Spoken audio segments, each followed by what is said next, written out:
Reddit dit to do and welcome into More Important Issues. It is Wednesday, September 18th. It is Florida week. I'm in that mode where I'm talking myself into it more and more every day. I think there's a chance we win, and it's kind of for an unexpected reason. And we'll get into that. We will preview Florida. We're gonna do the Florida preview, talk about what's going on with Jeremy Pruitt and the Tennessee Vols this week. We're gonna welcome on Trey, Wallace from Fox Sports Knox and The Drive. We're also gonna have a college football preview, NFL power rankings, and our segments for tonight. You ready for Saturday? How are you feeling? I don't know. I don't know yet either. I don't know yet. I'm nervous. Do you like or hate that Lane Kiffin predicted us to win? I liked it. You liked it. Okay. I did like it. Yeah. Okay. But it doesn't make me feel better or worse. Gotcha. Gotcha. Before we get into this episode, I'm going to tell you guys about MyBookie. If you found $100 on the street, would you pick it up or keep walking? Of course you take the money. So why do you keep picking winners and not betting on them? That's why I go to MyBookie. It's fast, it's easy, and they pay when you win. Let's face it, where you're betting is just as important as who you're betting on. I wouldn't be telling you guys to bet with them if they weren't the best. Do the smart thing. If you're going to bet this football season, bet with MyBookie. Did you know you could bet on games after kickoff? If by the second half it looks like your bet is going to lose, you can always just take the other side. If you're the kind of guy that likes to bet a little and win a lot, try a parlay. If all your picks come through, you'll multiply your winnings, and no matter how you bet, the NFL season is the best time of the year. Join now, and MyBookie will double your first deposit. Only if you use promo code CHAIR, that's CHAIR, to activate the offer. Visit mybookie.ag today. You play, you win, you get paid. I put some money in my bookie account today. Nice. Is that where you're going with the rally cap? Do it now. Is that where you're going with the rally cap? So I actually just realized that I was still wearing it backwards. Why did I wear it backwards? I put it backwards going out the door for some reason. And now you mentioned it. So it's like, is it here to stay? I don't know. We'll see. I feel like the episode's going well right now, and I am. You don't want to mess it up. I'm not superstitious. I'm a little stitious. Gotcha. And so now I'm just gonna roll with it. Yeah, that's good. You usually can't see my face on the show, which I think is a good thing. So you're gonna be stuck with it today. I apologize. I apologize for that. So I think we have a chance at Florida, and it's for this single reason right here. Number one, there is some. I should preface this. I guess it's not one reason, but we do have some talent this year. I think our offensive line is a little bit improved, which isn't good because their defensive line is very good. But they're banged up though. They've improved. Yeah. The last few weeks. The real reason I think we'll win is because I just don't think Florida is good enough just to run away with it this year. Now, just as much as they'll find a way to lose, we'll find a way to lose. So it may just be who wants to win. Who's less willing to give it away. The thing that kind of makes me think we won't is in a close game, we've proved that we'll just do something stupid. Like you said, just give it away. They've proved that they can actually win those close games. Right. They don't have their quarterback. True. Which is some of your leadership and some of your swagger, per se. Yeah. I mean, Trice did a good job when he came in. He did. But you can't replace the leadership that Franks has. Oh, yeah. I agree. He's what, this is his third year starting? Or just his second? Yeah. Third year starting? So there's definitely leadership value to that position. I mean, I think Florida's the better team.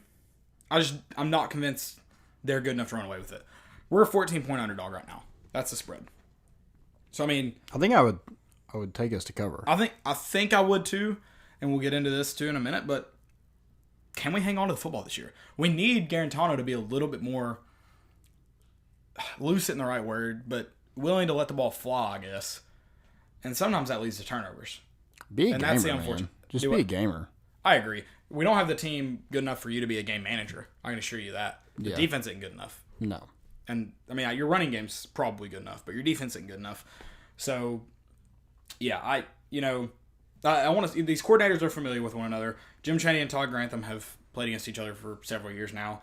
Jeremy Pruitt and Dan Mullen have played against each other for several years now. There was 3 or 4 years they were in the West together, so they played each other every year. Mm-hmm. So there's a lot of familiarity. I don't know if I can say that word good. But there's a lot of that there. Hard word. That word. Yep. A lot of that there, and I think that's good for both teams, though. That's the thing. It's like both teams kind of know what to expect to an extent. So can we be more flexible, I guess, than the other two coordinators. Yeah. That's big in this game. I think it's huge just not to be scared. You can't play scared. You can't call plays scared because Which I don't think Jeremy Pruitt does that. So that's I mean, up to us. Florida they're 3-0, but they could be 1-2. Oh, they could easily be 1-2, and that's what we are. So I don't think they're that much of a better football team than us. They are ranked in the top 10. It's in the swamp. I get that, and we're playing a lot of freshmen. You know, it's time to grow up. Yeah, and we're asking for that to be done in a hurry. Also, if you're in this broadcast, feel free to ask a question or comment along with us, and if we need to respond, we will. If we see it in time, I may not. But yeah, follow along with us. Comment with us. Them being ranked 10th is a little crazy. They have done what they needed to do, though. I mean, that's the bottom line. Is they were top 10. They were number 9 to start the year, right? Number 8. I think they're number 9 right now, right? Did they drop a spot? For some reason, I thought they were 8 to start. Maybe they were. So they're number 9 right now. But they've done what they needed to do to stay in the top 10. So fair to that. But, you said they've proven they could win in close games. I don't know if they've proven that yet. Look at Miami and Kentucky. Kentucky coughed it away. Miami's offensive line was atrocious. And coughed it away, I guess. Whereas they didn't cough it away as much as Kentucky because Kentucky literally missed a last-second kick. But Miami had a chance to win, too. Yeah, I mean, didn't bounce on it. So, they could be 1-2, but they came out and they're 3-0. A win's a win is a win is a win is a win. I don't disagree with that. It goes back to my point that I first said. I think it may be up to whoever gives away the most. Whoever gives away the game the most loses. Yeah, and that's what I feel like this is going to be. It's going to be an ugly affair, probably, if I had to guess. Yeah, it's never pretty, right? It hadn't been the last few years. No, it's never pretty. Yeah, so Florida is ranked 12th in the SEC in rushing yards. Yeah, they can't run the ball, and that offensive line is pretty bad too. And their passing was ranked. Where did I have that up? Did I even write that down? I did 4th. So point them, but they lost their quarterback. Yeah. How much can Trask or Jones replace that? I don't know. And how do you go out there never starting since your freshman year of high school? That's an insane stat to me. Yeah. So did he get offered by Florida or did he walk on? He transferred, right? Sure. I don't know. I don't know his background. I thought he transferred from Ohio State. Trask? Interesting. I didn't know that. Is that not right? I don't know. My point was, how crazy is that? So he's on scholarship at Ohio State or Florida, maybe. Mm-hmm. How do you get a scholarship never playing in a game? I think he was a walk-on. Okay, that makes more sense. He was a 3-star and never starting to be a 3-star. That's what high school was he out of? Do you know? I should have researched this. I know he was behind the Houston quarterback now. Gotcha. I made fun of who was it now? Good God. Coward had Urban Meyer on today, and Coward didn't know that Joe Burrow had played at Ohio State. Oh, so he's been at Florida the whole time. Okay, that's for some reason I thought that. I wasn't aware that. Okay. Something happened with Colin Coward today in That's Ohio what I'm State. talking about. Colin Coward didn't know Joe Burrow had played at OSU. Okay, that's what I'm getting at. He said, "How did he get out of Ohio State, or out of the state of Ohio?" And Urban was like, he was there for 3 years, and then he was a grad transfer. I was like, that's fantastic. So now I feel like Colin Coward thinks. Yeah. Interesting stat about Kyle Trask. He's the first quarterback to wear number 11 since Steve Spurrier. Oh, wow. Spurrier. Yeah, Lane Kiffin did say he wore visors for Spurrier too. Not the same style visor, but he wore a visor. Yeah, so they do lose that passing yards. They're 4th in the SEC. They do lose their biggest chunk of that being their quarterback. Now Trask may be up for the task. I don't know. Trash. He went 9 for 13 for 126 yards, which is kind of impressive. Didn't throw any TDs, didn't throw any interceptions in his 4th quarter against Kentucky. Kentucky's defense is terrible. Do what? Kentucky's defense is absolutely terrible. They're pretty rough. And they lost a safety in the middle of that game, too. Yeah, that secondary is one of the worst secondaries I've ever seen. In 2018, I thought this was pretty crazy. We outrushed Florida. I think we outpassed them, and they outrushed us, but not by much. Yeah. It was literally our 6 turnovers that were the difference. Yeah. They scored on 4 of those. They got 24 points from our 4 turnovers. Bad. You know what they beat us by? 26. Yep. Now, I'm not saying they may score those 24 points, maybe. but it is huge to hang on to the football. Yeah. It was, I mean, that's and what Austin Pope's was a touchdown for us. Yeah. We're at the 3-yard line. You would think we at least get a touchdown, or at least points. Where you think you would just dive over and score a touchdown. Yeah, if the ball got in the end zone, you should be able to get in the end zone. Oh, yeah. I don't care who you are, I'm not getting hawked at the 3-yard line when I see open grass in front of me. I mean, I would say I'm not. I would do everything in my power not to. I wouldn't try to stiff arm a guy behind me. Yeah, I wouldn't do that either. I can assure you that. But yeah, no, I mean, it's just, I don't think this team's that much better than us. No. I think we're going to have to make Trask uncomfortable. I think you bring blitzes all night long from everywhere, even when we have 7 DBs. I don't know why we have 7 to 85 DBs on the field at once, but we do. So might as well use them. Yeah, so, I mean, use them coming off the edge and everything. I think if you sit back in zone coverage, Trask is probably going to pick us apart. Yeah. Because, and it's not really on him. I think they have a good receiving core as well, and our DBs haven't looked great. They have not looked great. We may get Ross Thompson back this week. That'd be huge. Should help. Now, I don't know, because Levante Taylor seems to have been Apparently he was working with the ones today, so. That's what I heard. That was a rumor I saw. I guess we saw the same tweet on the Twitterverse. So my question to you, do you think Dan Mullen actually is planning on using a dual threat, 2-quarterback system? Maybe. I don't think our defensive line is. I think it would be smart for him to use him, but on the flip side of that, if Trask is running your offense just like Felipe Franks would, then what's. I mean, I would kind of say I bet we see both quarterbacks on Saturday. I'm not saying in a rotating series or rotating snaps or anything, or even someone like Jones coming in to run a certain play that's kind of more catered to him. I mean, I'm sure he's going to ride the hot hand, but I imagine we see both, and unless Trask just comes out and dominates from snap one, right? I imagine you see both, and kind of like Kentucky, he said he was planning on playing both, but Trask was playing well, so he rode the hot hand, and so I think that does kind of depend on how well Trask plays. But also, I mean, I don't expect them. Hopefully, they don't just dominate us from the get-go. So I expect to see both quarterbacks at some point. Yeah, and that Emory Jones, he's going to run. Like that's what he's there for. Mm-hmm. So I feel like third and short, you might see him in the game more. And third and long, you'll probably see Kyle Trask back there. Yeah, and I'm curious, if Trask doesn't play well the first 2 drives, if we see Emory Jones siding early on in a position of you're going to take the rest of the snaps here. I am curious to see how he handles that. Yeah, I mean, with either one of them, you still want to make them uncomfortable and bring pressure. Right. Something we haven't really seen a lot is pressure. So the defensive line's going to have to step up, and you're going to have to take shots with, making Kyle Trask get the ball out early, making him confused, disguise coverages. They're going to have to throw a lot of things at him to make him uncomfortable to win this game. Yeah. Oh, absolutely. Absolutely. I don't see them pounding the football on us. I don't think our defensive line is very good, but I don't think they're offensive line and run game is good enough to really just to overpower us. Yeah. Trying to think of any run games we made look good. Because they were under 100 yards against Kentucky until that one at the very end where it was like a 76-yard touchdown run, untouched. Yeah. It's ridiculous. I was hoping but their defense is what worries me.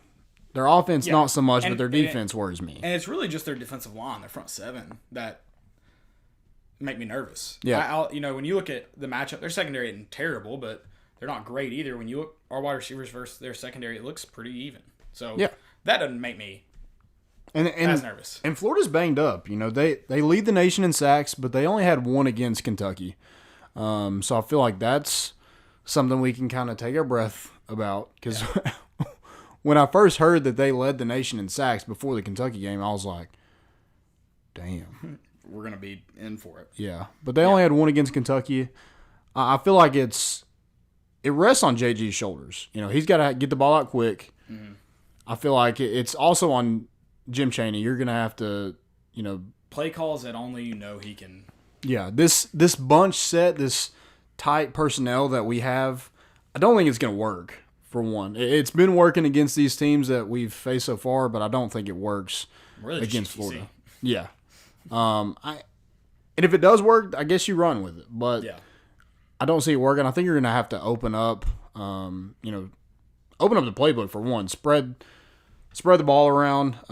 Get people on the outside. You're going to have to get some running lanes for Eric Gray and Ty Chandler and Tim Jordan.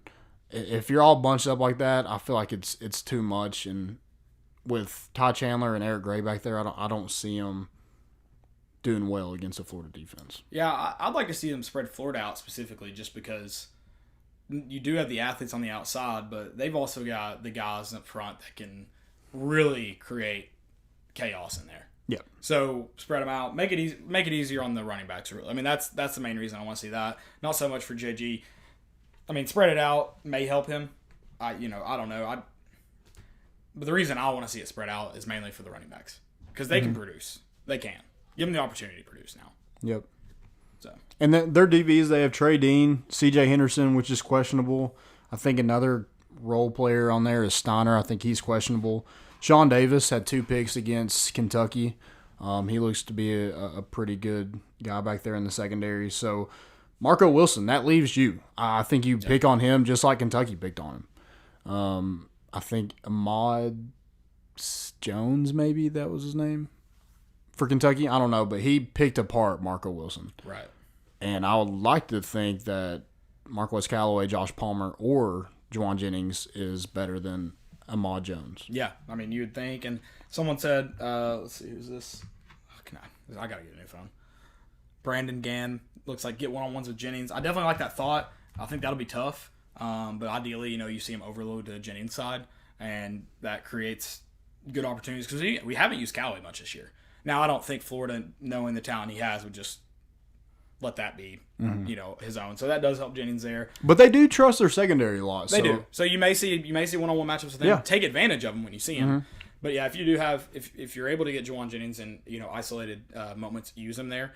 If they do shade to his side, you mentioned Marquez Callaway and the other receivers we have that then they've got space and they're isolated one-on-one. Yeah. So use those guys when you have the opportunity. Use Ty Chandler out of the backfield because, that just gives you extra talent to spread the ball around. Yeah, this is Chaney's game. This is Chaney's game to earn what we paid him. Yeah. Oh, yeah. For sure. We have too many athletes. Like we said this before, we have too many athletes for JG just to sit back there time after time and get hit. I'm not bought back in. I know a lot of people either are, maybe it's just Florida week, got the juices flowing. I'm not bought back in yet. I thought we did what I needed to see against UTC to convince me we can keep moving forward. This is a big game. Yeah. This is a big game. This really, I saw you tweet earlier today that, this can make Georgia, I think Georgia will be an important recruiting weekend regardless, but it elevates that level if you win this game. Yeah, if you beat a top 10 team, you're like, oh, they might have a shot against Georgia. I'm going to go see that game. Yeah. And I don't want to say this. I want to win, and that's what I want. But I don't want to go in there and get blown out by it. No, you definitely need to compete, period. Yeah, you got to compete. But just looking at the importance of this game, you start 0-2, 1-2 against, I guess I've heard BYU's technically a Power 5 school since they're independent. I'm not buying. They're a G5 school for me. And you lost to 2 G5 schools. But none of that matters in the SEC schedule. You can still play for a championship game. And it starts with this game. Can you win it and get yourself moving in the right direction? In my opinion, this erases a loss. Maybe not to Georgia State, but it probably erases BYU to a certain extent. For me, as far as looking at the SEC schedule, it erases both of them completely. You take care of business here. I don't think we'll be in Atlanta. That's why I have the bet that I'll shave my head bald if we end up in Atlanta this year. But if you win this game, you put yourself on the right track. Yeah. If you win this game, you put yourself on the right track to get to Atlanta. Yeah. So you can't get to Atlanta without beating a team like Florida because you're probably going to lose to Georgia and Alabama. Mm-hmm. You can lose to a team, thankfully, like BYU and Georgia State and still get to Atlanta. It doesn't matter. Those games don't matter in the grand scheme of things. Yep. Just go win. Just go take care of business. What's in front of you. You can't do anything about the past. Look at Florida. Take care of Florida. I know we won't overlook Florida. If we get beat, we just got beat. We won't overlook Florida. but don't overlook them. Just take it week. Right now, it's week by week. It is week by week. Take care of the opponent in front of you, and you've got a chance. And that, it doesn't erase. I don't know. We'll always remember the Georgia State game until we start winning championships. But you start taking care of business in SEC play, those wins or losses start to definitely be forgotten. Yeah. So before we get into our predictions of what might actually happen, I have 3 big things that I think is key in us beating Florida. Number 1, we got to get a pass rush of some sort. If it comes from Henry To'oTo'o, Daniel Batuli, if it comes from our secondary, we got to have some sort of pass rush. Yeah. And that's asking a lot of the defensive line because they're not very good. But we're going to need you to step up this week. Mm-hmm. It's a big week for you. Daryl Taylor. Yeah, get Crouch, your All-American worth right Harrison. Now. Those guys are going to play key roles in this game as well. And like we said, freshmen, time to wake up. This is exactly why you signed to play at Tennessee, to play in these games like Saturday. Yep. Next one, avoid negative plays. We're not a great third down team. No, we're not. Especially third and long. So if we can't have just where we run to the right and get a negative, you lose 4 yards. You can't do that. You can't give up sacks, especially multiple sacks.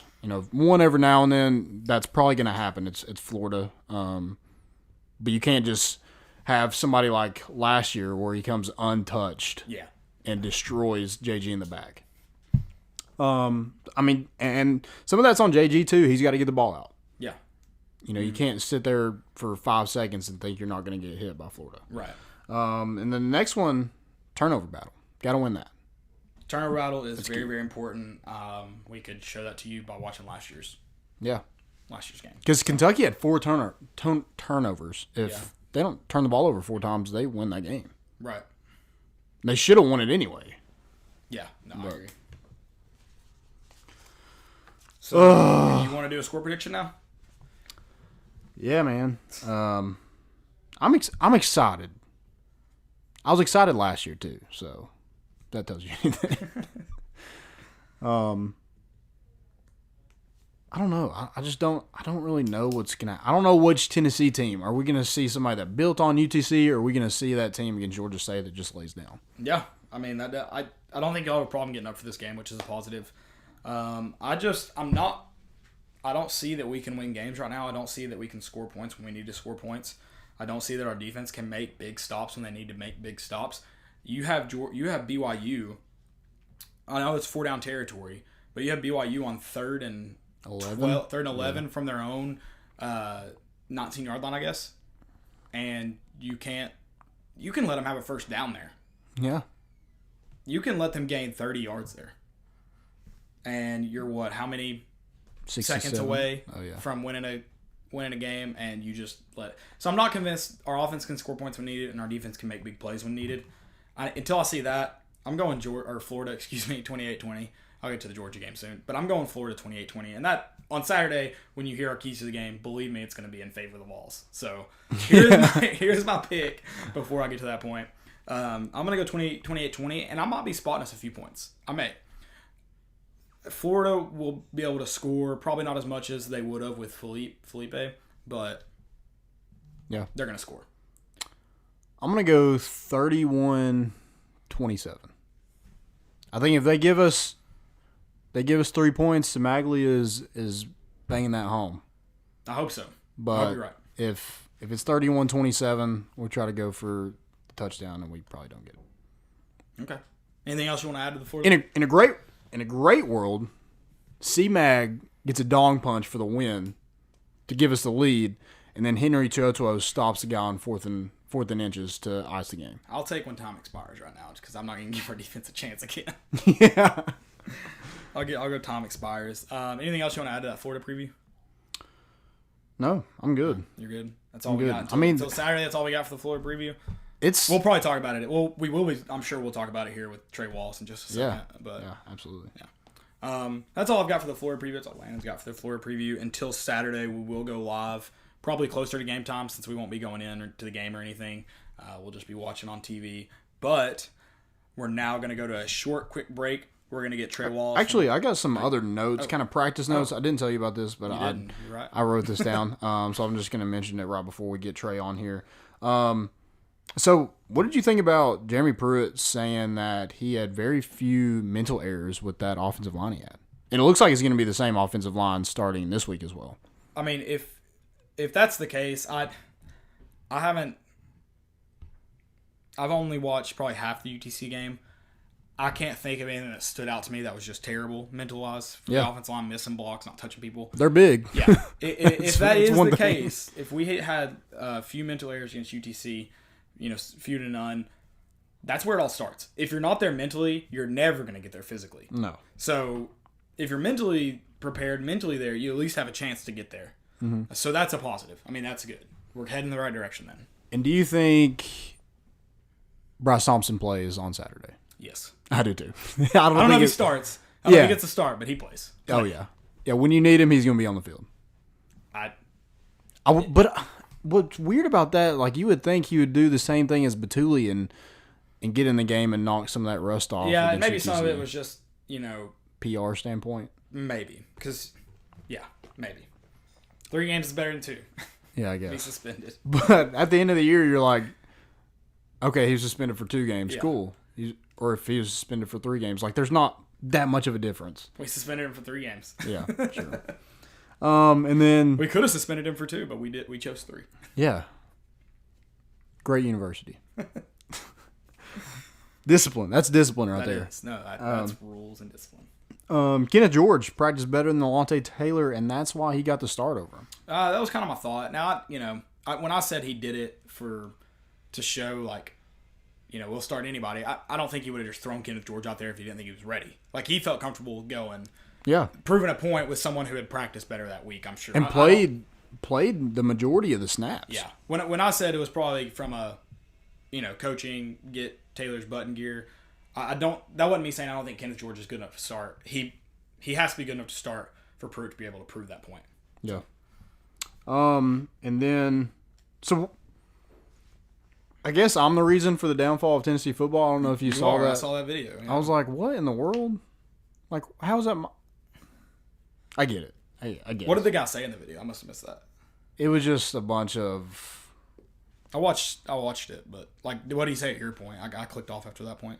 Oh, I think he was just talking about, like, the fan base and how I guess they don't deserve what's on the field. Yeah, we don't. You're right. I agree with you 100%. Good, sir. But, yeah, I'm to blame. But what would you give up for a win in Florida? What would you give up? Anything. I've seen people willing to give up fingers and toes. I'm sorry. Somebody said they give up their left nut. I've given up a lot for that university already. For that football team. But you'd give up something. I would. I don't know. I'm not gonna give up I don't know. I'm not gonna give up a finger and a toe for that. Oh no. Like, one of my biggest fears in life. I'm a very active person. I enjoy sports. But I'd do it for a national championship. Okay, maybe. But, like, one of my biggest fears is, like, being paralyzed and not being able, like, to do stuff. Like, that's a fear. If I don't have a finger, like, I'm not gonna be able to flip you off when I'm just kidding. But yeah, I don't know. Like, what's it worth? I don't know. I am willing to go ball. I mean, like, I'm willing to do stupid stuff like that. Like, when next time we beat Alabama, the next time, not if we beat Alabama by this point, the next time we beat Alabama, I'm getting a tattoo on the old SS Mitchell, the rear of the SS Mitchell. I can't wait for that. It's probably not going to happen for another 15 years. But so would you get JG's face like Randy Vaughn? I would not get JG's face. I'm sorry. What about... I'd get Jim Chaney's face. Ooh. If we beat Florida on Saturday, I will get Jim Chaney's face tattooed on my ass. If he wins with that quarterback, he deserves an ass like mine. I would say, like, you'd have to get like a body shot, but it would have been like your whole ass. I feel like I should get what is Jim Chaney. What? I don't know. We'll see if we can work it out. We'll go face. I don't know if there's enough ink. I don't know if there's enough ink either, and then we'll go body potentially. I need it like a caricature, like a small head, a huge body of Jim Chaney. Yeah, that's what we'll do. I don't know if I'll get that. I don't like needles. Well, what's funny to me is, like, tattoos. Like, I have several. I'm like, I'll gladly do a tattoo. Like, as long as I can cover it up, I'll do a funny, silly tattoo. Because I mean, it'll only hurt for like a week, if that. I mean, the one on my arm didn't hurt at all. The one on my leg was killer. So killer. It hurt pretty bad. So, yeah. Anything else now before I? No, I'm good. I don't really know so what are you giving up? What'd you say? A finger? No. Oh, okay. Okay. No. We were talking about that, and you said for national championship. Okay. Yeah, for national championship, I'd probably give up a finger. Okay. We're terrible people. I would let somebody wax my whole body. If we beat Florida on Saturday, we get to wax Landon's body. Okay, not the. You don't want the Brazilian? Not the jewels. Okay.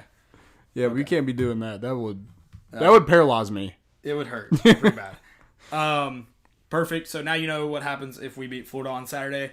Hopefully it happens. I would love to get that tattoo on my ass, and I would love to wax Landon's body. So I'm here for it. Wait, I didn't say you get to. I'm okay. Watch. I get to give the tattoo. Okay. That's just gonna be like.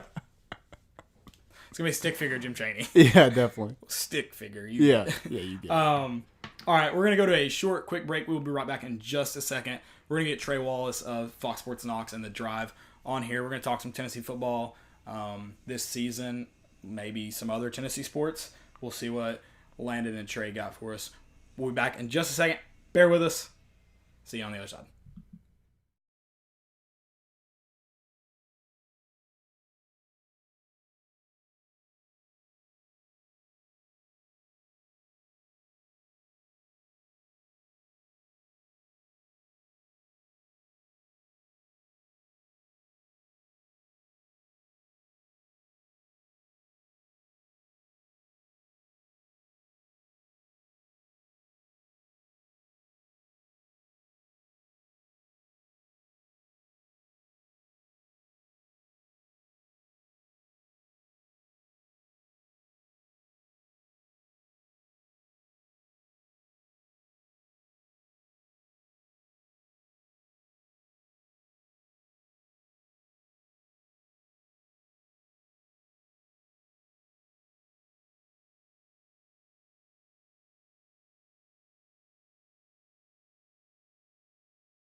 We welcome onto the show Trey Wallace, the man, the myth, the legend, the guy who has all the contacts.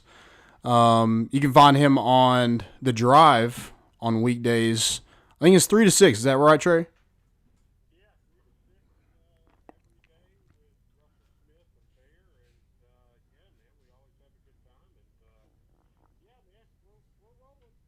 Absolutely.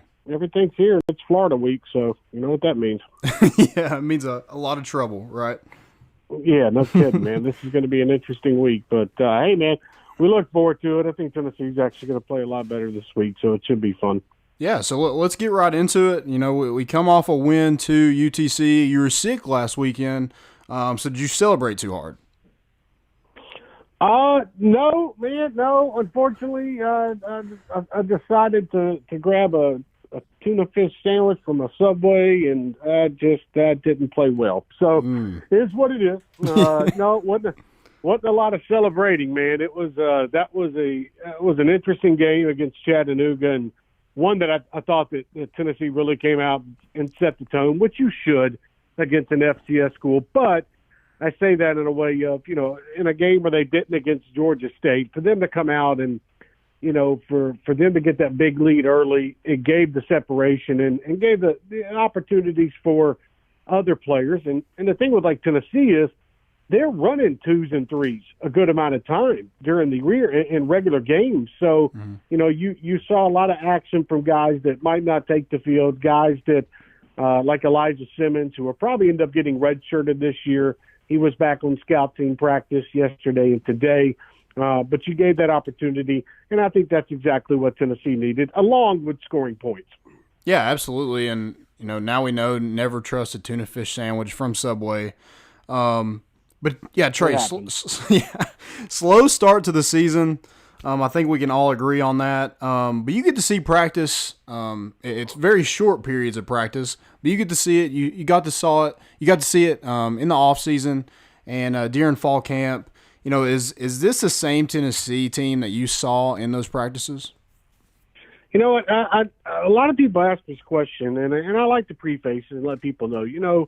Even during fall camp, we were only getting about, at the best day, 12 minutes out there on the field. Now, what we have to do is we talk to people who were there the rest of the practice, and we get information on those lines, and we try to put the pieces together. I with Tennessee and the way that they rotated offensive linemen that first game, I honestly think Tennessee treated that first game as an NFL preseason game where they can try to rotate as many people in there, see who's going to be starting, see who they can rely on for BYU.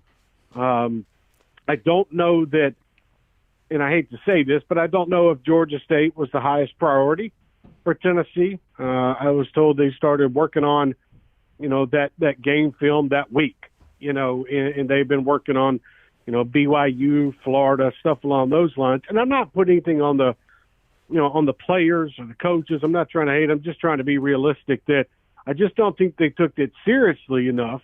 And what happens is you come out in a game like that where you've got a coach like Sean Elliott who's been in the SEC. He knows what it takes. And they start getting a lead and momentum starts swinging their way. And Tennessee found themselves in a spot where they were having to fight back. And you got a lot of players on this team that are so young and inexperienced, maybe they didn't know how to fight back, and it bit them. But then you go look at the BYU performance. I thought Tennessee played well. I thought they did pretty good at the defensive line spot. Wide receiver position, yeah, I would have loved to see more downfield throws. Linebacker was getting better, but the problem is and you hate to put it on one person. You really do. But a lot of it's communication between the secondary and the linebackers and who's calling these plays and how they're getting in. And, Alante bit on a little bit of an in-out, which maybe he thought they were running man. I really don't understand that part. But, they get beat and Tennessee loses the game. And I think that set up a different kind of mindset because, honestly, Tennessee should be sitting 2-1 right now. BYU, it was a fluke. It was lucky. They won. Congratulations to them. And I think they showed that against USC that they're a good football team. But that's one Tennessee should have taken care of. And, hey, they sit at 2-1 now. What I think Tennessee has done, I think they're better at now. They figured out the 5 on the offensive line. And it's interesting when you see K-Ron out there and you see Darnell Wright on that right side. I thought they would flip-flop positions, but that's just the way they're going right now. And I think when you have a starting 5 and consistency, it's going to bring out the best in your players.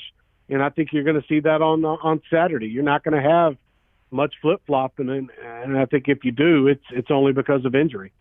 Yeah, and you talk about that offensive line. I added up their weight the other night, and it added up to be exactly 1,599 pounds. Almost a 1,600-pound wall. So do you think Tennessee's offensive line is going to be able to push around a beat-up Florida defensive line? Here's the thing about Florida's defensive line. And I look at this game, and it looks familiar with an offensive line standpoint like the Miami game, where Florida was able to get pressure off the edges. They were able to take advantage of Florida's young players. Miami's young players.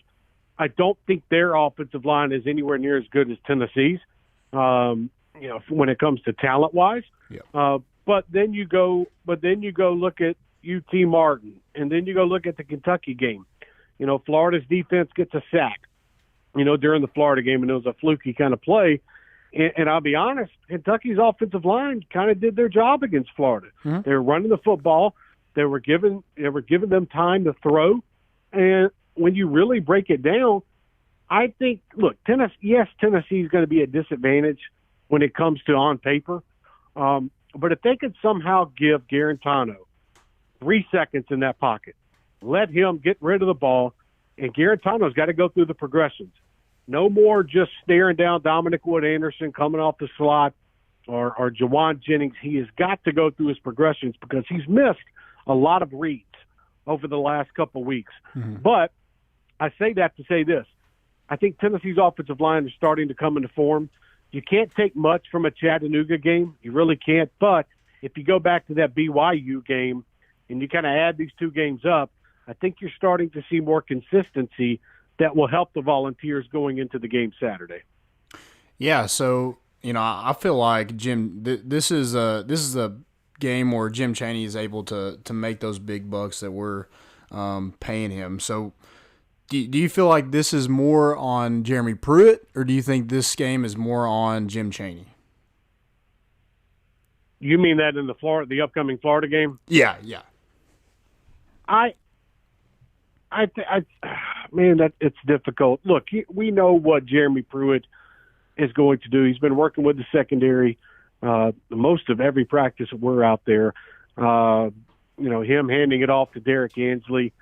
Jim Chaney, I don't think we've seen Tennessee's offense yet, full offense. I just don't. Yeah. I go back and I look at the offensive plays they were running. They haven't tested much downfield per se. I know Callaway had that long bomb, but that was because it was so wide open because of a Chattanooga secondary defender fell down. Right. And that's why there wasn't much competition. I don't think we've seen everything yet. I think you're going to see something this weekend where you've got Ty Chandler and Eric Gray lining up in the backfield together. And then you could rotate one of them out to the slot position, which what that does is it's going to make your linebackers bite and try to figure out, okay, am I going to go with Ty Chandler here on the run game, or do I go with Eric Gray, who's now slipped out to the slot? All it does is give Tennessee more weapons. And I think that's what a Jim Chaney's offense is going to look like. If you really want to know, go back and look at Georgia versus Bama last year. Go back and look at the LSU tape from last year. There's a couple of games where you can see how he's used his running backs and his wide receivers to his advantage. The big thing about with Jim Chaney and the offensive line, it's also about giving Garantano, the free reign to go here. It doesn't seem like through the first 3 games that Jim Chaney has kind of let Garantano get out there and try to see what he's got. Now, the problem is Garantano's interceptions. The interception to start the second half against BYU, that's on him. I mean, if we really go into it, Garantano should have probably had 4 interceptions in that game against BYU. There were multiple times he was throwing in the 3 to 4 man coverage. I just think you've got to take the gloves off now. I think you've got to test them like they did against Auburn last year. Florida is hurting in the secondary. I know they've got Marco Wilson. He's trying to get back. Henderson's coming off an injury. They're getting kind of thin. And if you let Tennessee's veteran receivers, even Palmer, go out there and try to make plays for you, I think you become to their advantage. So I'm interested to see what Chaney does. I think he rolls out more of the playbook this week. And I think it'll surprise some Tennessee fans just how different maybe this offense will look compared to what you saw in BYU or Chattanooga. Yeah, so, Saturday could bring pure excitement to this fan base and this program, or it can continue to be this rough patch of what we have right now. If you had to pick an MVP to at the end of this game, if Tennessee were to win this game, who would you have as your offensive and defensive MVP? I think this is a game for a player like Jawan Jennings. This is going to be his last trip to the Swamp, last time playing Florida. I think you saw the press conference quotes from yesterday or the media session. He's excited. He's ready to go. But that's Jawan all the time. I think you're going to see players like Eric Gray, Jawan Jennings, even Dominic Wood-Anderson. I just, especially on the offensive side of the football, they're going to have to be playmakers. But I would honestly say, I think if Tennessee wins that game on Saturday, the MVP award needs to go to the offensive line. Because if they can keep David Reese and the Florida defenders out of the backfield for a lot of the game and keep Jarrett Garantano from off his rear end, Tennessee has a chance to go down to Florida and pull this upset off. And here's the thing. Tennessee is not as bad as what their record looks like. And I know that Tennessee fans, they look at this and they see 1-2 with a loss to Georgia State and BYU. Well, try to wipe that BYU game off because it was such a weird play. In the Georgia State game, you just got to live with it from now on. There's nothing you can do to get away from it. Right. I just don't think they played enough of their good players, and I think they were rotating so much. But this team is actually, in my opinion, good enough to get on there, cover the spread, make this game a fight. And if Tennessee, plays the way they should and don't turn the football over, this will be a game going into the fourth quarter. And on defense, guys, it's Daniel Batuli. Mm-hmm. Having him back, having him on the field, in a game in the swamp, him being able to get the play calls in from the sideline and relay that to Henry and into the secondary to his defensive line, I think that's huge. So my playmaker, on defense, it's going to be Daniel Batuli in my eyes. We'll see how much playing time or rotation they do in the secondary with Alante or Kenneth George, who gets that start. That's going to intrigue me. Even the safety position with Nigel, I want to see him step up. Nigel Warrior's got the same amount of interceptions as Jeremy Banks does, and that's 2. Mm-hmm. And, man, you would think that doesn't happen. But I'm interested to see now. And Bryce Thompson. Jeremy Pruitt just talked about it in the press conference. Bryce Thompson will travel to Gainesville this weekend. Jeremy Banks is going to go with him after his little stupid U-turn he shouldn't have done and should have gone to court. But I'm interested now to see Bryce Thompson if he gets some playing time out there, because if he does, it's going to get Tennessee a lot more depth and a lot more opportunities in an upset. Yeah, and you talked about Juwan Jennings. If I'm a Florida DB, I'm scared to death because he is going to bully me, not only when the pass is there, but on run blocks, he is there to bully you. But on the flip side of that, what scares you about Florida? Their speed. Swain is such a speedster on the outside, especially in the kick returning game and special teams. LaMichael P. Ryan is a running back that I've watched for many years because he came out of my hometown of Mobile in the Theodore area. He's a running back that's grown. He's lost some weight. He's got more speed to him. You look at the outside and the playmakers they have at receivers. And then here's the thing. It's the unknown with Kyle Trask. Kyle Trask came into that game on Saturday. It seemed like he had ice water in his veins. Came out there, got it done. Kentucky gave that game away, and I completely understand that, the way they played on defense, then the way they played on offense when they were up 2 possessions. But Kyle Trask comes in there and takes over for Felipe Franks, and you would think this Florida team looks better. So I think the unknowns are the big thing with Kyle Trask. Can Tennessee put him on his rear end, get enough pressure on him, get him a little shook in his first ever start? And if that happens, you put yourself in a good position to maybe force some turnovers. And I think that's something Tennessee is going to try to capitalize on. But everybody knows about Florida's linebackers, and they know their defensive line. You got to keep David Reese away from Garantano as much as possible, even if that means, slipping in an Austin Pope on a motion just to pick him up on his own, or having Juwan Jennings come across the slot. You saw that against Auburn last year. Juwan Jennings was a huge blocker in that game. Florida has playmakers. They do. But also I think Florida is ranked a little bit maybe higher than they should right now. Yep. I think 15 or 16 would be a nice little ranking. 9th in the country right now with what I've seen so far is a tad bit high. Yeah, I mean that's talking about a borderline playoff team there, and I just don't see that from them. Not yet. Yeah, for sure. But this will be Jeremy Pruitt's I think 16th game. Is that correct? 16th? Yep. So 16th game. So what's your thoughts on Jeremy Pruitt so far since he's taken over this head coaching job? I think, you know what, man, it is for a first-year head coach, it is a learning experience. And look, you can have Philip Fulmer all around. You can have Chaney and T. Martin and Derek Ansley. You can have these guys around you. But there's one CEO of the football team, and that's Jeremy Pruitt. And has he made mistakes? Absolutely, he's made mistakes. But is he learning from those mistakes? I do think he is. I think he is trying to build upon the small things that he lays in the foundation.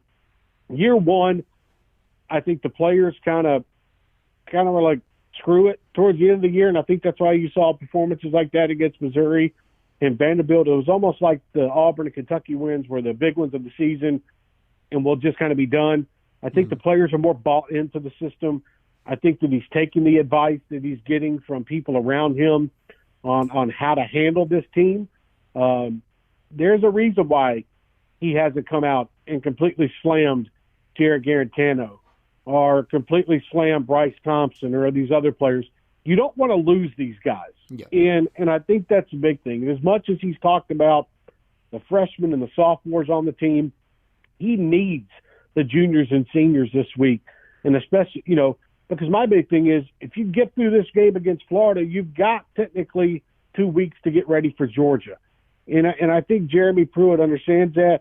I think he messed up with his game planning when it comes to Georgia State. I think they focused too much during fall camp on Florida and BYU and not getting his guys set up for the first game of the year.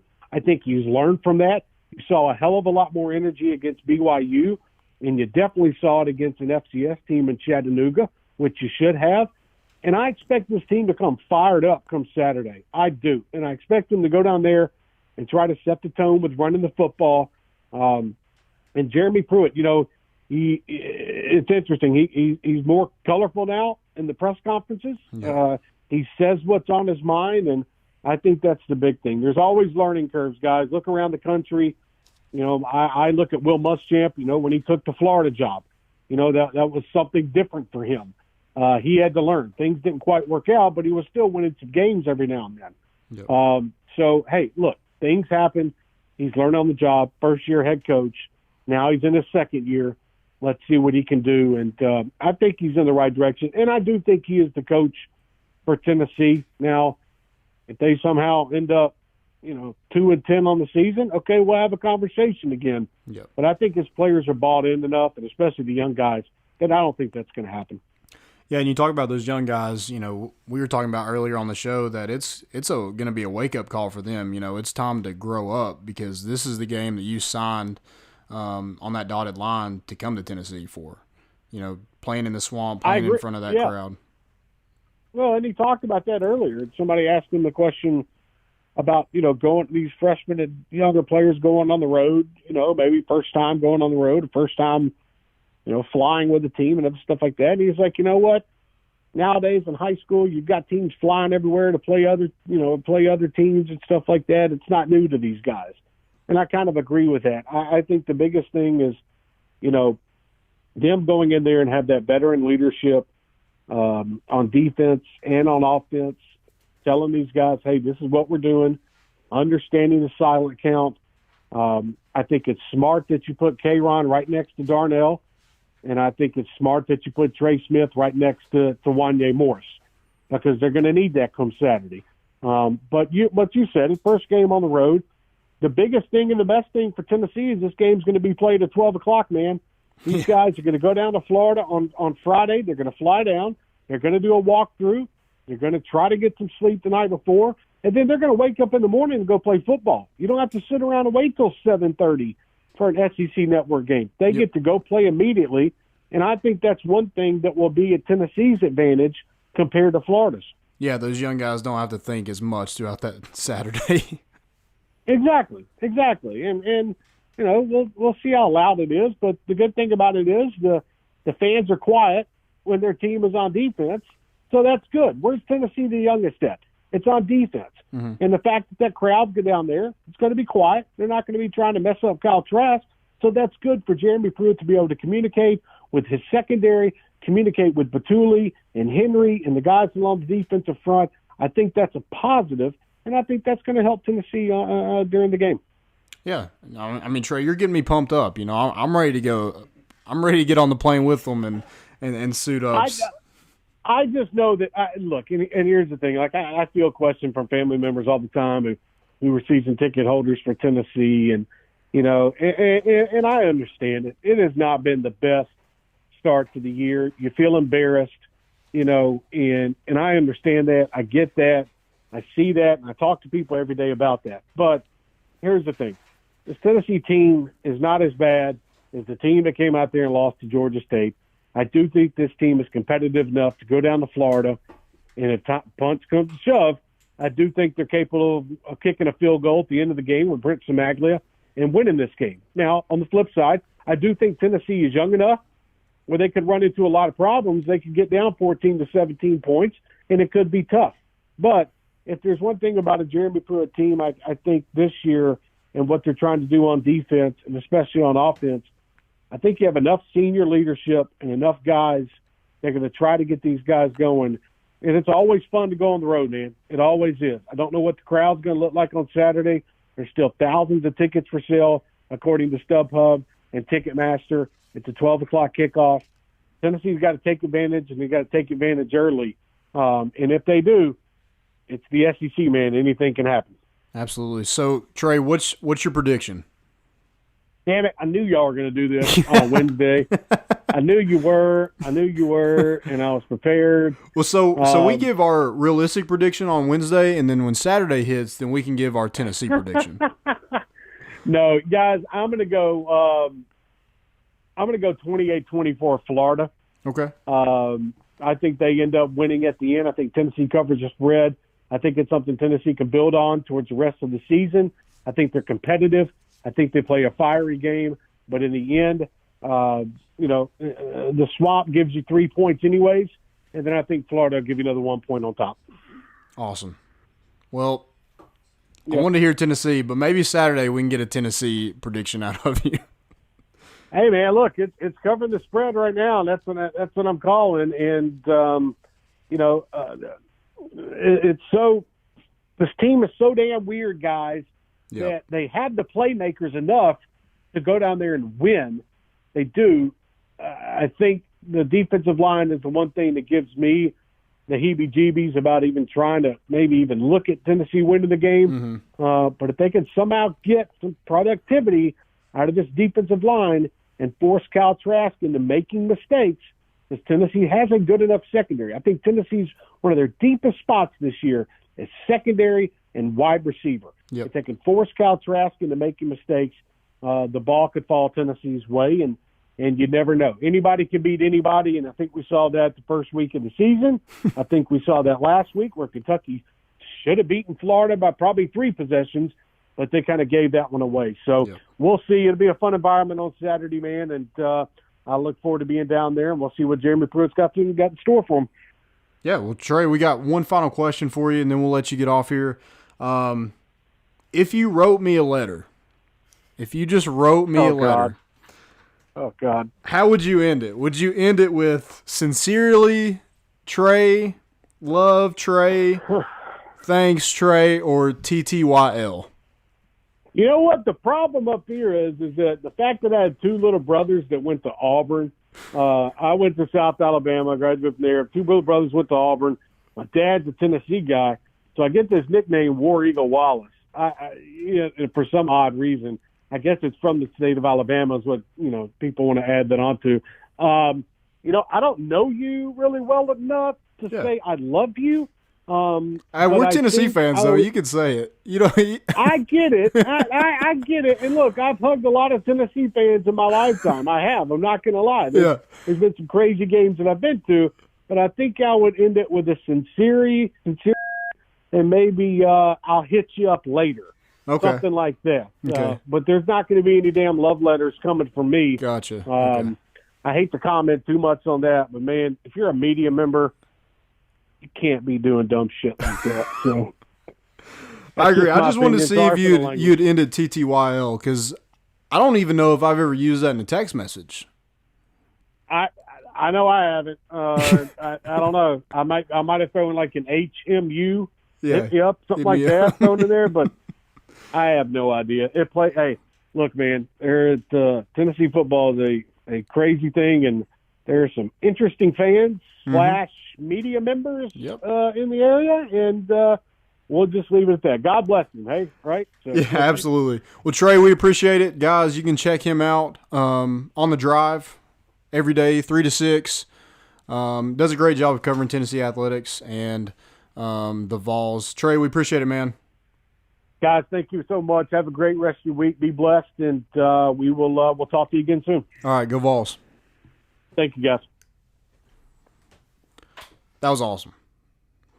Trey got me pumped up. I'm ready to go. I'm ready to put on. Give me some pads. Give me this helmet. I don't even think this is definitely not Antonio. That's not Antonio Brown approved, I don't think. But yeah, I'm Can pumped. you please run through a fence or something with that thing on one day? With that thing on? Yeah. Maybe. You've got to replace a couple fence posts out here anyways, don't you? So I need to. So we can just run through the dead ones. See, football season, I got to put everything after football season. So. Yeah, absolutely. That was a great interview with Trey. Good job, Landon. I wouldn't expect it. So did Eric Ainge really sign it TTYL? TTYL EA. I didn't even see that. I didn't know where you were going with that. EA. I was completely caught off guard. I'll tell you that. I mean, I don't want to throw. I was caught off guard by the letter, though. Yeah, definitely. I don't want to be the butthole media member that points out somebody doing something like that. But come on, that's man. pretty bad. Come Pretty on. rough. It's pretty rough. If you want to write him a letter, that's weird. First of all, but well, don't post it. I feel like he didn't write a letter from a quarterback perspective. I feel like he wrote it from a media perspective. Yeah, or a fan. Media. Yeah, that's what I thought. If he's all right, I've been in that situation. I'm gonna write this guy who's having a rough time as a quarterback. Yeah, don't post it. Just send it to him like a normal human being. Yeah, like a kid sends a letter to Santa Claus. Yeah. I mean, you can send it somewhere. It might not actually go to the place. It might just go to your parents or something. But yeah, it's weird. Very weird. It was a strange. When I saw that, I thought this was a fake account. That was my first thought. This isn't really Eric Ainge's. Yeah. But hey, Bryce Thompson is playing. You heard it from Trey. You heard it. I guess I missed that. I On must my have missed way that home, too. I guess I missed that. I didn't see he was traveling. I assumed he would. Actually, I think I did see that he was traveling. And because I think somebody shared it and said, there's no problem letting him play or something like that. I don't remember. I mean, that. If he's traveling, he's playing. Yeah, definitely. You don't waste that 66th spot on a guy who ain't playing. And to be out 3 weeks and say he's not ready to play, that's bullcrap. That man's ready to play. Right. Let's go ahead and jump to the college football preview. Some good games in college football. I'm not just saying intriguing because the Vols have played them or anything like that. There's actual intriguing games. Now there are some that I'm going to talk about that I find intriguing because of either implications on the Vols or we played them or will play them or something like that. Some good SEC games. One I'm excited for just because I love seeing them get beat anytime. Number 4 LSU at Vandy. At Vandy. Yeah. Those Bayou people aren't going to know what to do when they get into Nashville. Dude, I'm telling you right now, if there's anybody that's knocking off Alabama, it's LSU. Oh, yeah. I would. This could be a year. This could be years. They're better than Georgia. It's going to be fun. These teams are going to be – that game's going to be exciting because it's two really good teams. And if Alabama goes undefeated and they end up beating LSU in the regular season, LSU is still a playoff team, in my opinion. Possibly. It depends on where other people fall, I think. Yeah, I just don't see anybody that, besides Clemson and Alabama, I don't see anybody that's better than LSU. I'm just saying, if you have undefeated conference champions, it's tough to deny. So it depends on where other people fall. I agree. That's what I mean by that. Yeah, so I think Ohio State and maybe Oklahoma, but if one of those teams loses, yeah, then LSU has a chance. Right. I mean, could Washington stay undefeated this year? I could see it. They play BYU this week. No, USC plays. Oh wait, yeah, USC plays Utah. Yes, Washington does play BYU. Yeah, that'd be interesting. They could stay undefeated though. It's possible.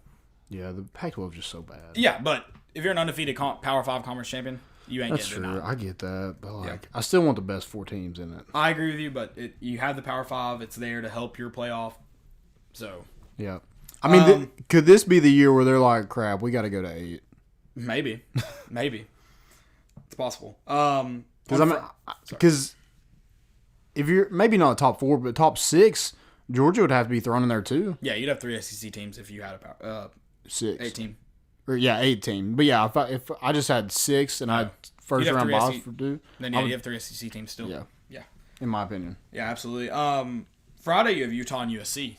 I'm curious to see how that one goes. USC just coughing one away at BYU. And then Utah, number 10 team. I didn't think they were a number 4. When I watched them play BYU, I didn't think they were a number 14 team. Maybe I'm just underestimating everybody. I don't know. Yeah, I mean, like Trey said, he didn't feel like Florida was the number 9 team in the country. That since the beginning. And then we've seen it. Yeah, and Utah, God, are we that? Yeah. Who's in the top 10? Who's below them? I don't know. How did Utah pass Michigan? Number 7 is Notre Dame. Michigan's number 11. I don't know. Oh, Notre Dame's about to go down. Yeah. Oh, yeah. Some other games, obviously, you have UT and Florida at noon. Number 8 is Auburn, and they're traveling to A&M this week. That's going to be a good game. I'm excited. I am going A&M in that. How do you feel? Okay. I know we kind of briefly talked about it before. Yeah, I'll go A&M because it's in College Station. That's a huge place to play for a freshman quarterback. So, yeah, I'll go A&M. And then UCF, number 15 UCF, and Pitt. They travel to Pitt this week. UCF would knock the brakes off Utah, in my opinion. That would be an intriguing matchup. Knock the brakes off. I'll hesitate that, but it'd be a good game. They whooped Stanford. They did whoop Stanford. Yep. You've also you mentioned Washington and BYU. I'm going to take Washington. I could see them going undefeated this year. They've already lost a game. Have they already lost a game? Yeah, they lost to Cal. 2019. Yep. No. So they ain't winning. No, there's no chance. It may be a two SEC team again. Yeah. They lost to Cal? Yep, 2019. Yep. Holy. Wow. That's the only Pac-12 team I could see going undefeated. Yeah, I mean, they got to be – Oregon's already lost. Yeah. Has Washington State – no, Washington State's undefeated. They won't stay undefeated. No, they'll get beat by Washington probably. Here's another matchup I'm just curious because UNC's actually been pretty good this year. App State and UNC. Yeah. Is this a game they cough up? That would suck because who did they did lose last week? Who did they lose to? Who, UNC? UNC. They're not 3-0, are they? I'm pretty sure. They end up winning? I don't know. I'm curious about that matchup just because Mac Brown has had a pretty good year so far. So I'm curious. App State, the upset team? I don't know. Maybe. Are you looking that up right now? UNC? Yeah. Then you've got Kentucky and Mississippi State. That's a good matchup for the Vols. That'll be good to lose. see. They did lose. Who'd they lose to? Wake Forest, 24-18. That's right. Yeah. I took them to cover, and they didn't cover. I think Wake Forest is undefeated. They are. They're 3-0. They are. Haven't played anybody. Kentucky and Mississippi State.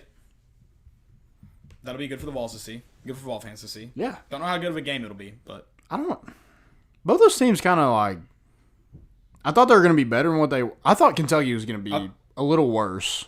I didn't think Kentucky was going to be as good as they were last year. I didn't really have many expectations. I didn't have high expectations for Mississippi State. So. Yeah, and then they lost their quarterback, and I was like, oh, yeah, we got that. Mm-hmm. Maybe. Yeah, exactly, maybe. Then South Carolina, Missouri, another SEC East matchup. Who you going there? Dude, I'll say this. Ryan Helinski is better than Jake Bentley. Really? I haven't watched enough to say. So I watched him against Alabama. He didn't play scared. Now, South Carolina definitely was overmatched, but I feel like they took shots and he executed on a couple. If you're not as good, you have to try to. Yeah. I mean, I feel like he's better his freshman year than Jake Bentley was his freshman year. Well, Jake Bentley was 16 his freshman year. Yeah, exactly. He couldn't drive. His mom had to drive I would say practice. Ryan Helinski's better than Jake Bentley is right now. Fair enough. I haven't watched him play, so I don't know. So are you taking USC though in that game? Against Missouri? Yeah, I'm going Missouri. I'll take Missouri. I don't know what the spread is. I'll go South Carolina just because I think Kelly Brown will struggle with a must-champ defense. All right. Notre Dame and Georgia. That's a top 10 matchup. I'm going Georgia in Athens. Easy. Yeah, it is easy. By 10 plus. I mean, I said it, though. I'm impressed Notre Dame was able to go out and score 66 even on New Mexico. I didn't think they'd have the ability to score that many on New Mexico. And then shut them out, too, I think. Maybe I'm wrong. Hey, we shut out UTC. We did shut out UTC. That's all that matters, baby. Score. Take that. Hey, if the other team can't score, you can't lose. So pitching no-hitters over here. That's right. Anything else for college football that you want to speak about before we move on? No, I mean, last week I think we said this on the podcast on Sunday. I thought it was going to be like a terrible week for college football, but it turned out to be good. Yeah. I mean, there were like, only a few. So maybe this one's going to be terrible. But the few good games ended up being good games. Yeah. So, yeah. And there's still not a ton of good games like that you'll have in week 5 through 10. Right. Week 5 through 12. But there's plenty of good ones that you'll be able to watch a good game at any point on TV, which is nice. Moving on to the NFL Power Rankings, top 5. Top 5. I wonder, like, I'm sure our first 3 will be the same. First 2 will definitely be the same. After that, I'm curious. Number 1, Pats. Yeah. New England. Number 2, Kansas City. Yep. Okay. Easy. Number 3, who you got? Rams. You got the Rams. I've got Green Bay. Oh, okay. Got Green Bay there. I've got Rams at 4, though. I mean, they've won. I'm curious to see, that Saints game. Saints did not play. They lost Drew Brees. They lost Drew Brees, and that killed them. Then they had that penalty call back. Just kind of curious what happens if those few things don't happen. I'm not saying the Rams definitely lose or anything, but I'm curious to see what happens. They get a touchdown called back. They did get the ball, but should have been a touchdown. So I'm curious there. But yeah, yes, it wasn't a. They blew it dead. Yeah. Yeah. That's what I'm saying. Like, oh, I thought you said it was a penalty. No, they did have some penalties. Crucial, I guess, penalties. Okay. But that one specifically, that's just unfortunate. Curious, that definitely takes Come some on, wind out of you. Like, good Lord. Yeah. That's awful. Absolutely. Who do you have it for? 4, I got the Ravens. Lamar Okay. Jackson, dude. Besides Patrick Mahomes, Lamar Jackson looks like he's the MVP. I have the Ravens at 5. So I'm curious. I was hesitant. I was hesitant a little bit to even put him on top 5. I'm just curious because they haven't played great teams. Yeah. Who'd they play this week? I said that, now I just forgot. They played Miami in week 1, and should have wrote that down. But, I mean, they still won. That's all that matters. The Cardinals. Cardinals. Yeah, so Cardinals with a rookie QB. And they win 26-23? 23-17. 23-17. So, I mean, they did take care of business. But they played the Chiefs this week, so we'll see how good they actually are. We'll find out I know their defense isn't going to be great, but is Lamar Jackson the real deal? That's what I want to see. Yep. So. Number 5, you said you had the Ravens. I have the Cowboys. Cowboys. That was who we done almost boys switched with the Ravens. Yeah. I was going to put the Panthers in there, but, they're freaking terrible. I guess we're just tanking. I was about to say, you were about to put the Panthers in there? No, they're terrible. Oh, my God. We're going to have to get a quarterback soon. Yeah. Jake Fromm, you available? I know Tua is going to be gone. Tua will definitely be. Tua, you can go ahead and buy a house in Miami. Yeah. That's where you're going. Absolutely. I guess you probably will try to not pass the physical, and maybe whoever the coach is there. Maybe Nick Saban gets a new job. He passes on you because of your physical, and life is a goes back to the Dolphins. Vicious circle. Yeah. I mean, I don't know. That'd be nuts. Then he comes to Tennessee after that. And Jeremy Pruitt leaves and takes Alabama's job. And Nick Saban ends up at Tennessee, and we win again. Ooh. The circle. Circle of life. Absolutely. Anything about that was NFL? Good. I feel like that was pretty good. My theory, or my conspiracy theory, or your singing of Circle of Life? Both were good, I thought. Yeah, they were both good. I want to hear you sing. Caleb was in Singers. This man is a musicale. I'm a choir singer. Yeah. I need other people around me. Oh, okay. I'm a really good lip syncer. Social singer.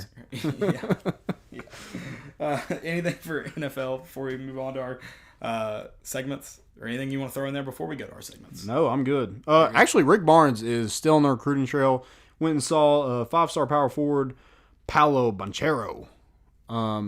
He's a 2021 power forward. I think he's the number 3 player in the country in the 2021 class. And then the staff went and saw 5-star point guard Kennedy Chandler. He's out of Briarcrest Christian.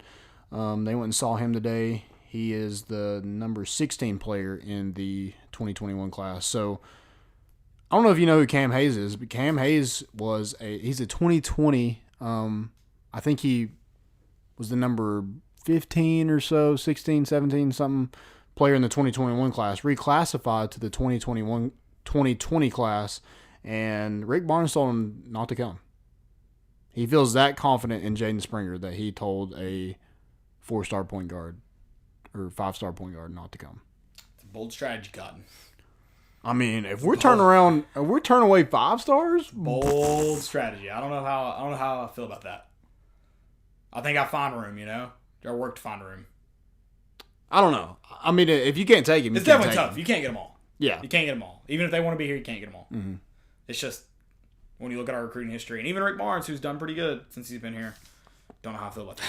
He's doing great right now, so I'm not going to say that's fair. It's a wrong decision. If it turns out to be terrible, then you can blame him. Absolutely. I'm not even saying it's a wrong decision. I'm just saying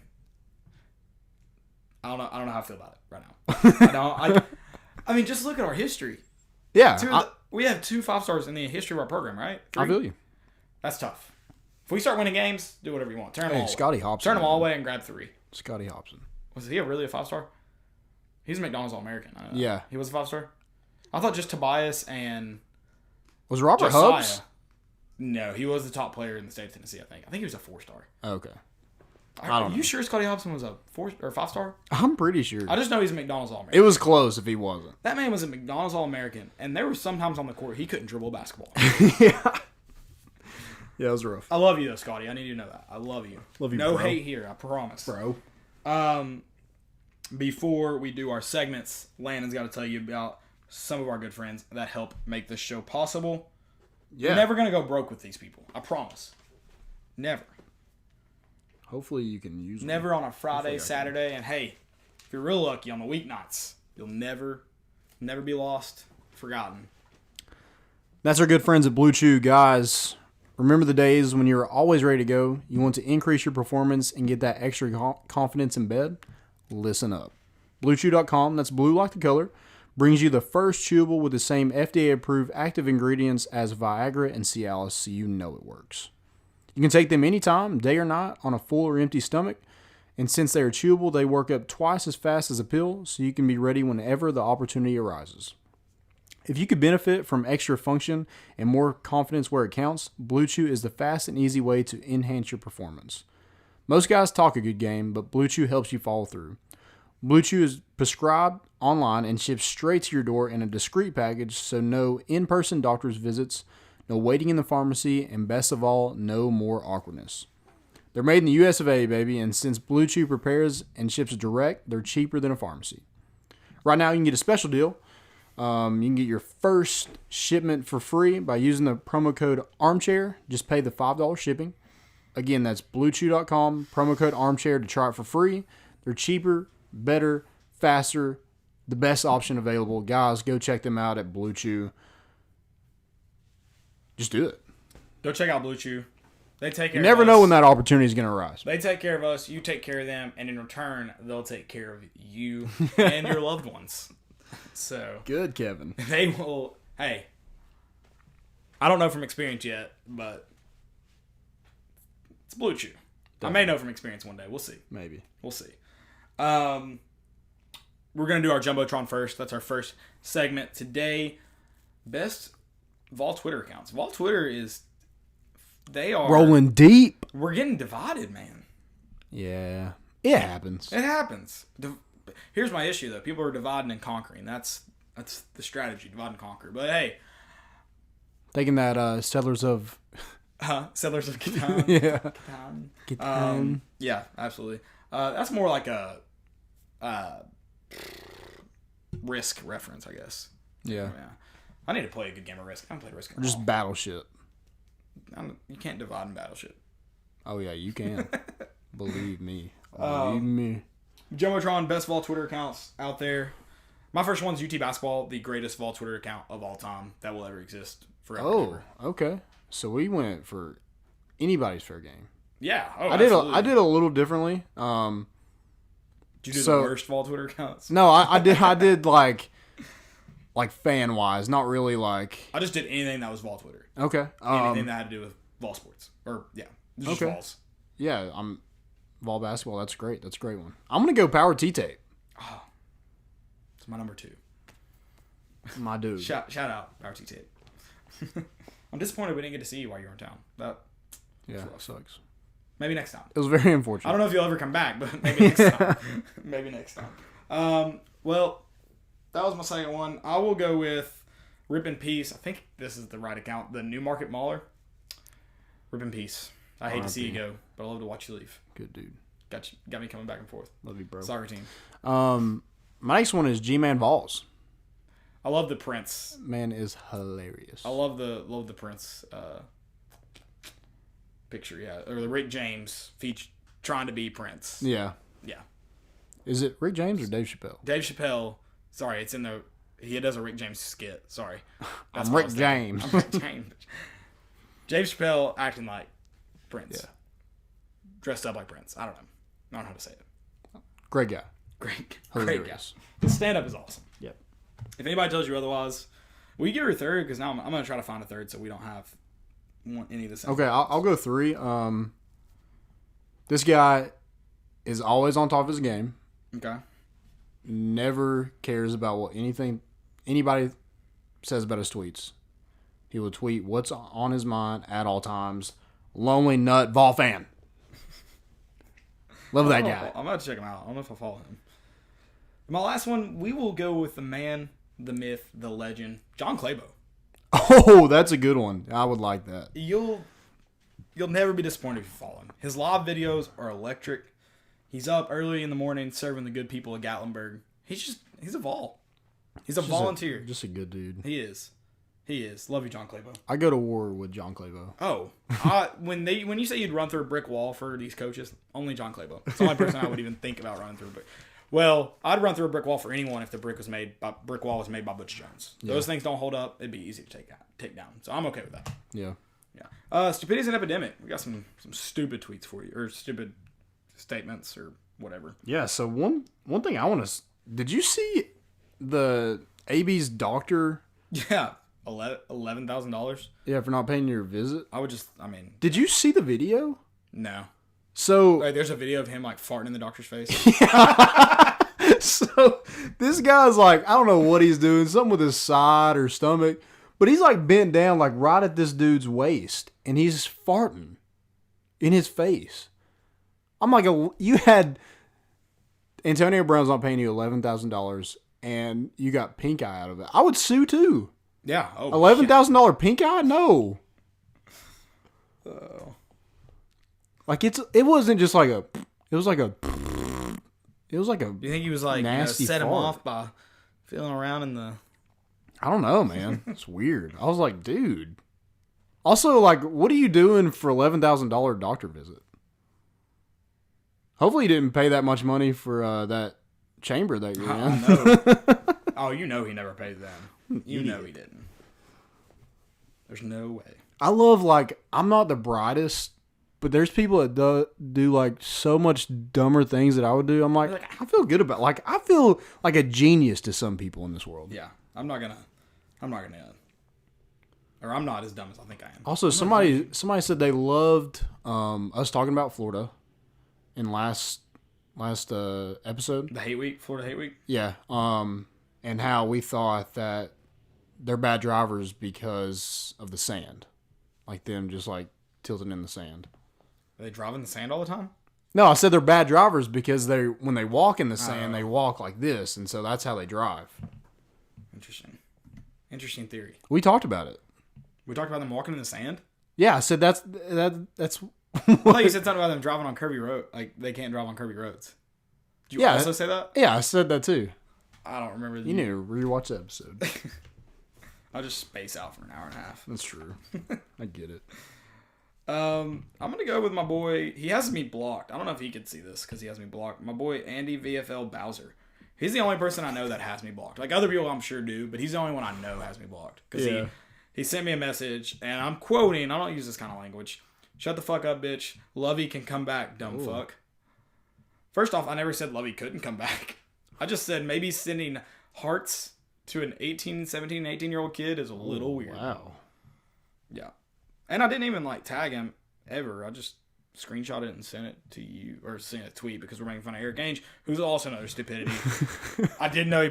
I guess I didn't finish the letter. TTYL. Yeah, dude, no adults say that. You think maybe his daughter wrote it and he got blamed for it? Maybe. That's possible. That's a good dad. Good dad move. And I've got another one. This is probably more a fail, but this is hilarious. So Colin Coward tweeted, Saints are too undisciplined, too many penalties, own worst enemy today, but yeah, blame the NFL. And someone tweeted back at him a picture of his daughter in a bra on Snapchat with the caption, I belong to, all caps, the streets. And someone said, your daughter is undisciplined. I was like, oh, that one stinks. Was it Lonely Nut Ball? Was it Lonely Nut Ball? It probably wasn't, but that's that's something that dude say. By the way, Colin Cowherd, first off, congrats on the sex. Second off, your daughter is hot. So, I mean, the only thing you ever did, Chip, was make a hot daughter. Come at you like a spider monkey. Yeah, but, yeah, no. Shout out to Colin Cowherd for making a hot daughter and then getting thrashed online pretty much for it. So Nobody's safe on Twitter.com. No. So, my first one is Red Zone Channel. So, the New York Giants tweeted, Daniel Jones has been named Giants starting quarterback. And then the Red Zone Channel quote tweeted and said, Daniel Jones has been named the Giants starting quarterback. Say that again? They just copied the tweet. They literally just said the same thing. Interesting. So, in case you didn't know, Red Zone broke the news that Daniel Jones is a starting quarterback. Good job, Red Zone. Yep. Breaking news. Breaking news. That's how we should do that from now on. Anytime there's breaking news, it's like breaking news. There's been breaking news. Yeah. That's how we're going to do that from now on. Do you have any more? That's all my stupidities. I'm sorry. I just threw like 8 in there on you. I have one more, and it's Football Scoop staff. Said, Balls they scooping? I don't know. I guess this guy. So he said, the case for Butch Jones as your team's next head coach. Oh, I saw that. They read an article about that. Do we have to, remind you of the 5 years he was the head coach at Tennessee? I guess. Energy vampires. I'll do it. Yeah. Who else said that? Someone else said that the other day. I don't know. I was like, good Lord. Who tweets this crap? Right. And then Tyler Whetstone says, wish Oh, my God. Blake Toppermeyer would just leave these guys alone. He's the worst journalist in Knoxville.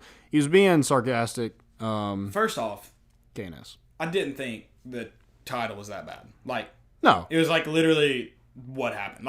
For all of their faults, the headline now the 247, we talked about this, the 247 headline was not very descriptive. No. Very obviously just which I guess they're all kind of clickbait, but I mean, the KNS, I don't know how they could have better explained it in a headline. They wrote the article and explained it all. Yeah. You didn't even have to read the article. Well, I mean, you probably want to just to get a better understanding of what the warrant was for. Yeah. Because but I feel like the headline was as best it could. So whatever. But that dude being just I don't know. Butthole. Quit being an ass. Yeah, just quit being an ass. That was the guy that was the amount of clicks I have on my website says otherwise. Was that guy? Yeah, I'm pretty sure. I used to like Blake Wilson, but Mike Wilson. But now, drawing a line in the sand. Don't draw a line in the sand. You don't have to support your colleagues just because they're your colleagues. Yeah. I hate Landon. Yeah, that's true. I get it. I like Mike, but I mean, I couldn't associate myself with that. No. I get why people have left the Knox News Sentinel. I agree. I get it. Guys, that's all I've got. You got anything else? Yeah, I'm good. Guys, thank you all for listening. It has been a great episode. Loved having Trey Wallace on. Just a great dude, great journalist. Does a really good job in Knoxville with the media and on Fox Sports and Knox The Drive. Listen to him every chance I get, which isn't often because of what I have to do at 3 o'clock, 4 o'clock, I guess. But isn't very often, but do catch up online or on Twitter. Make sure you check out our podcast, armchairmedianetwork.com, iTunes, Spotify, Google Play. Anywhere there's a podcast, we're there. We've got plenty of content on the website currently. We've got, we're on YouTube as well. Forgot that one. You probably got here by Twitter, but if you didn't, that's more_issues. Got the Facebook, More Important Issues. Instagram, More Important Issues 16. We're on social media. We're findable. We're not off the grid. We are very much so on the grid. It's true. We are. And we got some shirts coming. We do. It'll be on Teespring. We're going to do them all through Teespring. We're going to try to get a storefront going, working on some other shirts and ideas. And then also, we've got one just in time for before basketball season, but we've got one for that. We'll have some football shirts out as well as just some More Important Issue shirts. Absolutely. That's all we got. Florida Hate Week. Hate on Florida 24/7, not just this week, but every week. Go Vols. We're bringing the boat in, and we out.